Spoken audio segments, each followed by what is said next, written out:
What's up, beautiful people? In today's video I'm gonna show you how I made this amazing Unreal Engine nature scene. It's just a small breakdown video and you'll enjoy it. It's amazing. So guys, let me show you where this amazing idea started. So guys, it all started on this amazing sofa right here. Obviously not, but guys, I was sitting down and seeing YouTube, the usual gaming stuff. And I came across Far Cry 6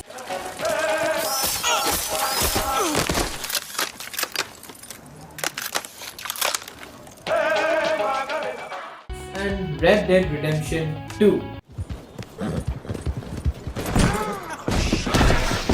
Hey, you shouldn't be here. And after seeing these games like for the millionth time, I cannot stop looking at the gorgeous graphics. To be specific, the environments they made. You cannot disagree with me that these environments do not look breathtaking to you. And it inspired me and got me thinking, what if I could make a small world, make it even better than the previous pirate scene I made? And the real motivation why I'm so obsessed of making these small, lively worlds is because I really want to make an big interactive open world game someday. And I know it's not possible right now because I already tried it and it took me 3 months, and if I try to make even a better one, it's gonna take me even longer, which I do not want to do. So instead, why not make a small lively world? So guys, this is the plan. I want to create a small scope nature scene within 1 to 2 months, hopefully, and it should have randomly placed generated foliage, dynamic landscape, and the scene should have that immersiveness look, that punch, like wind, particles, that kind of stuff. So let's make our juicy landscape and mountains first. So I made mountains using a tool called Landmass, and which basically allows me to make mountains within minutes, and if you're a professional you can make them within seconds. So making mountains for me was like, put one on the left, put one on the right, increase the curves and increase the detail, and that's it. Now we have some good looking mountains, but it's looking really dull and ugly. So let's give some life to these mountains. We do that with auto material landscape. Imagine you have a mountain right here. It's looking ugly, it's looking dull. We add a rock texture, it still looks really bad. And we do some code wizardry and boom, our mountains now look realistic. And the best part is, I don't need to do anything manually. The code does everything. So what it does is, depending on what angle the slope of the mountain is, it'll either spawn rock or either spawn grass. Pretty cool, right?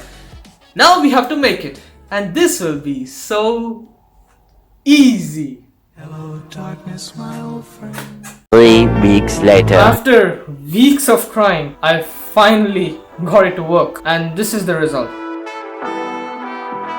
And if you're wondering why it looks different, it's because I had to do everything from the beginning, but at least it now works. Now let me show you how I made the grass and weeds in this project. So this was simple. First I download some assets from Quixel.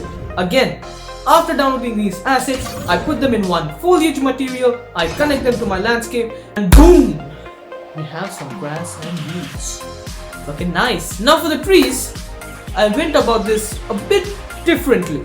I wanted to recreate these trees on my own. So what I did is first download a software called Create, and I did manage to make a good looking tree. The only problem is I was not able to export this damn tree out of the software. So I tried Blender, and I did manage to make a tree in Blender, and I did manage to export it. But there's only one problem. Like, look at the triangle amount on this damn tree.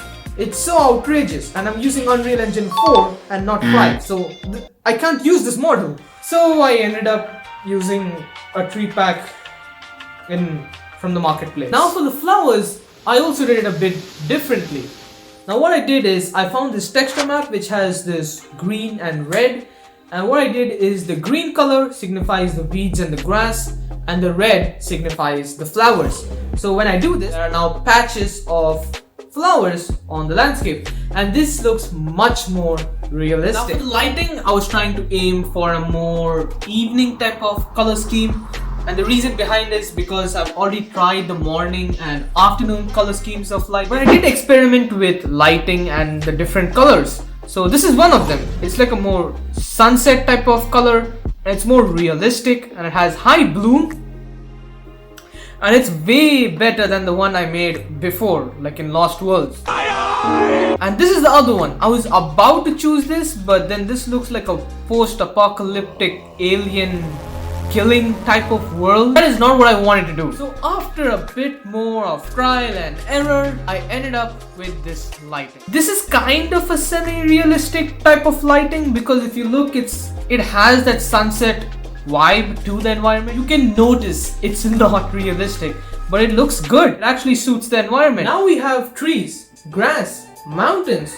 All the core parts of our scene are there, but something just seems to be missing: the immersiveness of the scene. To fix this, we added particle systems, and I decided to add wind strokes, ground fog, fireflies, and leaves. Combine them together, this is how it looks. Guys, I also made a cinematic, so I'm going to show you how I made this cinematic. I'm just joking with you guys. I'm not going to show you how I made this cinematic, but I am going to show you the result of it. So just sit down, take a 1-minute snack, and enjoy.